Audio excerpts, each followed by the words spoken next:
All right, American Horror Story Season 8, Apocalypse. Let's get into this. Now, I'm a couple days late on this. Technical difficulties with my, whatever, doesn't matter. I'm not going to bore you with the details. It's been a pain in my ass, but I finally got it to work. Thanks to Rebecca Reinhardt for trying to help me out with that. So let's get into this. Now, as far as my American Horror Story, I guess, pedigree goes, I don't know what to call it here. I haven't seen every episode. I have seen all of season 1 through 3. Freak Show, I stopped watching somewhere past the midway point because the person I was watching it with was not into it, and I didn't have any other free time. I was going to finish it. I didn't. One day I'll go back and finish that. Hotel is my favorite season. I know that's a lot of people's least favorite. I don't know how that's possible, but we all have our opinions, right? So yeah, Hotel is my favorite season, so I definitely finished that one. Roanoke, I can't remember if I finished it or not. And Colt, I did not finish, but not because I didn't like it, but because it got lost, in the madness of what I was watching at the time. Mr. Mercedes and Arrow and Flash, and I watch all these comic book shows too that I don't even talk about on my channel. So I will pick it up again. I will finish Colt, and I'll go back and finish Freak Show, and eventually see if I actually finish Roanoke or not. I think I finished that one. But anyways, Hotel is my favorite. So I think right there that might immediately make people be like, nope, never mind. I don't care what this guy has to say. That season's awful. Anyone who likes that's an idiot. Okay, that's fine. I did reviews for Colt when it was airing, and no one watched them. I wasn't nearly as popular a year ago as I am now. So hopefully, I know that there's a couple people who are looking forward to this.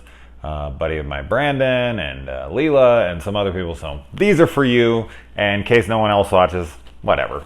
So let's get into this season. So we start here at the end, is the name of the episode. And, we got a lot of the familiar faces of American Horror Story with Evan Peterson and Billy Lord and Sarah Paulson and Kathy Bates. And Emma Roberts is coming into it. Emma Roberts is like my celebrity crush, big crush on this girl. So I'm really, really excited that she's back since she left. Sarah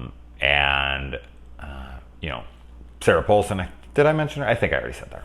But so yeah, a lot of people there and some other people from previous seasons as well. So we got a lot of familiar faces here as usual. So this starts off and this girl's at a hairdresser, which of course I'm a hairdresser in case you don't know that by now. And she ends up taking her hairdresser with her. Hopefully that's what happens if there's a nuclear fallout or something. Someone wants to grab their hairdresser and have a personal hairdresser with them. But getting a text alert that a missile is incoming, like an Amber Alert, that's wild. That's wild. I mean, I would suppose that is a reality, right? And I've mentioned this in many reviews before. The air raid siren is the scariest noise ever to me. Just hearing that immediately invokes all these negative feelings of fear. Air raid siren, I don't know, something about that siren, it gets me every time. So when I hear that, it's just like shit is about to happen, something really bad. That thing does not go off otherwise. So this woman here named Coco, she is a billionaire. Her dad is anyways, and she's trying to become this insta-famous Instagrammer. And, she's all wrapped up in modern society, and then her whole world's pulled out from under her as her dad calls her and says, look, I bought you a ticket into this, underground thing. Whatever, get there. We're not going to be able to make it. Our 3 tickets are open. Get your brother, get your husband, whatever. And the hairdresser grabs his aunt, or whatever the hell that is. She seems to be extremely rich, so this kid's just doing hair for fun. I don't know. But they go over and somehow he gets all the way home and all the way to the airport, no problem. But her husband, who got the call from her right when it happened, is stuck in traffic in his Ferrari and he tries to run to the damn airport on foot. Like, I don't know how Evan Peterson's character got home and to the airport as everyone was in mayhem, but he must know some back roads that I'm unaware of, or that anyone's unaware of, I guess. And then Dina Meyer makes a little appearance here. I saw her and I was like, oh, is she going to be a part of this show? Nope. She sure isn't.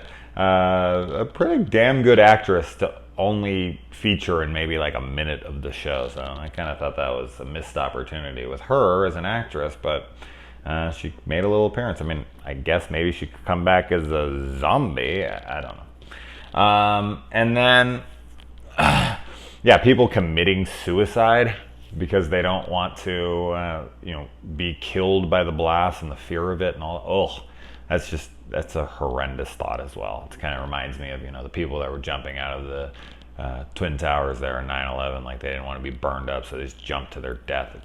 It's so depressing. It's so depressing. This show actually reminds me, and I'm sure this is all over online. I have not looked anywhere at anything. I don't know if people are hating this. I'm sure they are. American Horror Story is a show people love to hate. But I would expect, people are probably saying this as much as I had thought. This feels like a prequel to the Hunger Games. That's what it feels like to me. Like, they got these little factions set up, and there's a nuclear fight, and these people are wearing, elaborate purples, and they're like the rich, the elite, and then there's the workers that are in the gray. And it just feels very Hunger Games-like, and then you have to prove your superiority through your DNA and all that. I'm not saying that's Hunger Games, but these kids have to fight to the death to prove, so they can be tributes or whatever. It feels like that would be the beginning stages of a Hunger Game-like society, with them all done up in their elaborate get-ups of purples, and then the worker bees that move along any society are there. So, as I said, I'm sure that's all over, and I'm like one of 6,000 people to say that now online, but there you go. I'm going to add to them. I'm going to throw my hat in the ring of Hunger Game prequel theory. So Coco calls her husband. She's like, remember when we said, if we wanted to contractually, like, verbally annul this? Well, you could see other people. I'm breaking up with you. That was just messed up. He's like running after the damn plane. I think we're going to see him again. I do. We'll see. But I do. I think somehow he went underground, something, and he's going to come back as infected. But I don't see how that would work, to be honest. I feel like she betrayed him so hard that he has this determination to come back after her. But I mean, determination doesn't fucking survive nuclear blast unless you're Indiana Jones and you have a fucking lead-lined fridge laying around. Oh my god. Speaking of which, I always find that funny. I mean, I find that scene ridiculous, but at the same time, I don't think that's any more ridiculous than a lot of the shit that happens in the Indiana Jones series. So I'm not sure if people remember the Indiana Jones series all that well. Jesus, so hot and fucking crazy. But yeah, he had a life raft that fell out of a fucking plane and off of a 1,000-foot cliff, and that's just as ridiculous as surviving a nuclear blast in a refrigerator, people. That is just as ridiculous. Anyway. And then, oh my god, this bodyguard that takes Coco and company to the plane, that is one committed dude.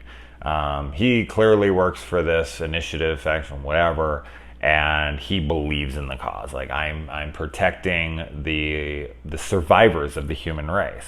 So he must be part of that coalition, and he's like, I'm giving my life to protect these last people here. Because, I mean, there's a lot of open seats in that plane. Like he says, I bought you 4 tickets because you have to have a ticket. And they're $100 million a ticket, or you have to have the genetic lottery that is approved by whatever system they got set up there. And so that bodyguard could have, with a gun, jumped on board for sure, but he clearly was committed to the cause. He knew his place. He was a gray, so to speak, if you're talking in terms of this show. And then it's really sad. They kind of cut to these kids, and he's celebrating getting into UCLA, and I think that was a really, really sad moment, because it's these kids that are celebrating their future that's never going to happen. Like, that future is never going to happen for anyone ever again. Like, that's a future that we as teenagers and whatnot dream of. We go to college, and then we get into our careers and all that stuff. And this kid worked his ass off. He probably went 18 years, and 13 of those in school trying to get to college, and then he gets accepted, and the freaking minute he finds out he's accepted to college, they find out that there's going to be no college to go to. That was all for nothing, really.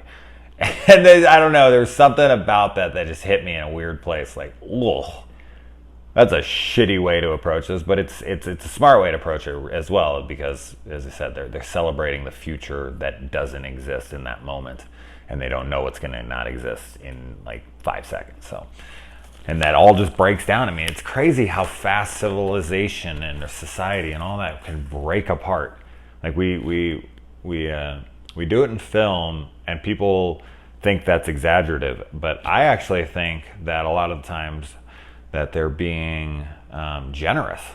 I think it would fall apart even faster, honestly, than what's suggested and put on film. I do not have much faith in catastrophe and people's efforts to keep others alive. I know when they think there's hope, they band together, absolutely. And there's heroes out there, and I'm not going to say there wouldn't be any heroes, but I think that the non-heroes would outnumber the heroes way in much disproportion. So, I don't know. I watch this, and I watch other shows like this and other movies, and I'm just like, ooh, I want to believe the best, but I don't see anything that's led to me to believe the best. People are very sheep-like, and they get scared, and they do anything to survive, and they turn on their fellow man. So, I don't know. Anyway. All right. And so, yeah, we find out that the rich and the genetically superior are the ones that are down there. So, if you could buy a ticket for $100 million, or if you fit this criteria that they had, and this kid got caught up in that because of his Ancestry.com. I mean, it talks to what we do now. Like, there's no privacy anymore. Like, there's so many facilities out there that stockpile information. I'm not some conspiracy theorist that's going to sit here and be like, the government's watching your every fucking move. The government is not watching your every move, but they definitely have the ability to, if necessary. And so you've got these genetics that are being put forth in something as harmless as Ancestry.com, or something like it, Me23 or whatever the hell it's called. I mean, they have your DNA on profile. They know what you're made up of, and we just submit that because we want to know if there's anyone in our family tree. But yeah, that's on record. Absolutely. And it's weird to think about that. We so freely share our information now. You can find out about anything about anyone very, very simply. And I thought that was a cute little nod to that. And then when these kids get here, Tim and Emily, they are seeing a couple kids being punished, and later we find out they got punished for having sex. They are in Outpost 3, which I think is what initially made me think of Hunger Games, because of like District 12 and the District 13 that doesn't exist anymore. And then they go down there and everything's using candles and whatnot, and they talk about how technology was responsible for all this, which technically, yes, all the issues we're having with the Earth right now came from our codependence on technology and innovations, the industrial revolution, all that stuff. It's definitely responsible, but So they want to reject that notion. They want to get rid of technology because that was our demise. Like that's now Nazi paraphernalia of sorts. They want to dismiss the past of something that was wrong, and it's, of course, the reality of it is that the only thing that's going to save us is inventing and our way out of this, new innovations that combat the ill effects of what was originally intended for bettering, and unfortunately it's had these bad ramifications, yin and yang, right? But yeah, they want to go down, although they do have a radio down there, so that's modern technology. I'm not sure how that works, and it's able to be changed somehow, but they only have 2 songs, so they get the one song for 2 weeks, and then it gets changed, and Evan Peterson or Gallant or whatever the hell his name is, he's like, it's a sign, listen to the words, listen to the lyrics, and then 18 months later, so we're about a year and a half after the blast here at this point in the show, so they moved ahead pretty quickly. Could you imagine listening to the same song? I don't give a shit what song it is. I don't care if it's your favorite song that you ever heard in your entire life and you think you'd never get tired of it. No song is that good that you could listen to it for 18 straight months without wanting to blow your brains out. And of course they told 2 kids not to fuck. You can't tell people not to fuck. That's why trying to teach abstinence in school is so stupid. You can't tell people not to do things, A, and you sure as fuck can't tell people not to have sex. That's something no one's ever going to listen to. So, of course, Tim and Emily here are having this romantic little affair. They're only kissing so far. 18 months, I don't understand how hormones and rage, the fear of death, I suppose. But their raging hormones are making them steal 1 single kiss a day. They can serve it down to that when no one's looking. I don't think they said there's anything against. They said copulation. Copulation is the act of sex. So I think you could make out, right? So they could be, but you don't want to make out too much. Obviously, if you make out too much, something bad's going to come of it. So they kiss a little bit, but as you see it progresses into making out, and yeah. But 18 months later, they haven't had sex to our knowledge as of yet. There's also 666 written on the mirror, and then some whispering of something. I can't remember what it said there, but it's like a warning of some sort. This is the apocalypse, right? So I'm sure there's going to be some people that are under the belief that this is biblical. And this show doesn't necessarily have to stick grounded in reality. It could go more supernatural with it, put in elements of the devil and apocalypse and end of times and rapture or whatever. Although rapture, I don't think that would apply here, but maybe, I don't know. No. But yeah, the poster of the thing is like a demon hand on a little red baby, but I don't think that matters. Their marketing stuff never really applies. So I don't know. I know that the 666 is, I don't know who wrote it. I don't know if that's going to go more supernatural or not. We shall see. We get little nutritional cubes here, very Snowpiercer, and kind of like the Matrix as well, except for theirs is more of like a cream of wheat, something like that.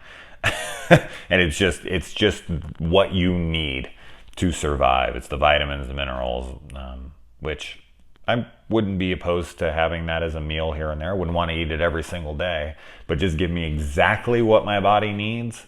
I would eat that absolutely for at least 1 meal a day.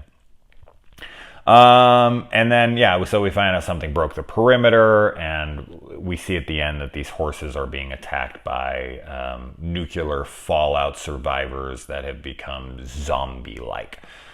But you don't want to be real weary with that word. Some people are hardcore about what they consider zombies versus what they don't consider zombies. Jesus Christ, man. Those aren't zombies! The ones in 28 Days Later, they're not zombies. They're still alive. So it's like, dude, they're fucking zombies. That's a debate for another time. Jesus Christ. That one guy is killed for contamination, but we find out that Venable is Poulsen's character, and Miriam is Kathy Bates' character, and they're kind of in cahoots together, and we find out that they've just kind of been running this place however they want. So for some reason, Veneman wants, or Poulsen's character wants them to suffer. She wants to keep it like this. Maybe she thinks this is the best way. Maybe she has an ego trip. Maybe she is, really into control. I don't know, but she gets Kathy Bates on board with this, and they're like, I don't think they're having any kind of sexual relation. They kind of look at each other a little bit, sort of. She does anyway. I don't know. I don't think so, but it's possible. But they're just kind of down there, and they're throwing on their purples. So they are purples, but they've taken over. I'm not sure how they did that. I'm sure how they got the guards to listen to them. Maybe she was put in charge, but she's not running the place how she should be. I know that. Oh, well, okay, never mind. The Kathy Bates character is like the head of the military unit there. So, okay, there we go. That makes sense. So she's got her in on it, and so she's telling her lackeys there to follow her orders, and Poulsen's being able. So how can she manipulate her enough to? She had to have been put in charge, maybe, or as I said, maybe they have a sexual relationship, and that's how she's getting her to follow her. And Bates' character is the leader. Is she? I don't know. That's interesting. I'm curious on what the chain of command is down there. And then so they kill Stu. Not sure why. They think that Stu becomes the Stu and that they're eating a human. We never get any confirmation on that, but I think they probably did.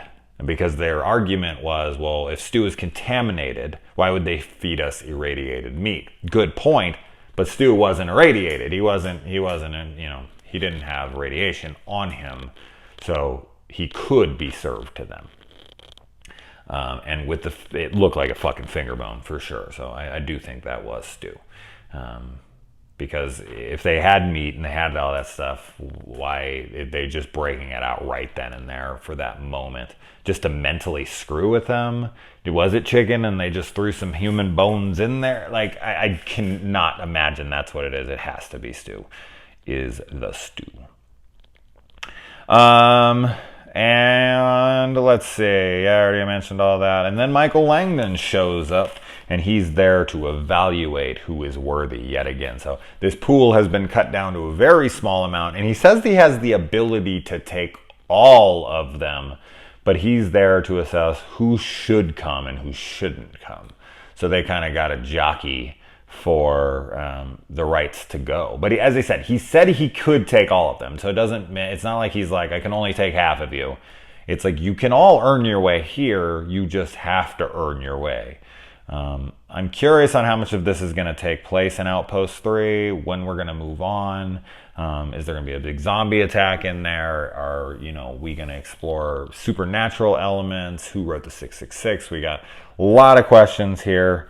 And it's definitely different. It's definitely a very different episode, and the season. Well, episode so far. I can't really speak to the season, but I like that they're kind of taking in a different direction. The world they have set up right now, living in this little underground bunker and being watched over by this Gestapo and this freaking chick who is controlling their lives like crazy and telling them what they can and can't do, not have sex, eat this, don't do that, listening to the same song over and over and over again, not having anything to do at all but just sit around and talk. Like, this is horror, okay? This is horror. That's boredom, okay, is horror to me. And then the threat of being thrown out into nuclear winter or shot in the back of the head if you don't listen, and then come to find out that these people aren't even really fully in charge, and these weren't even the rules. They've been making them up as they went along. And yeah, there's a lot of good stuff set up here. And the whole world dying all at once. I mean, what's more horrific than that? What's more horrific than nuclear war? But yeah, so I look forward to the next episode, and I will be able to watch that the night of. So I will be back on this very soon. All right, guys.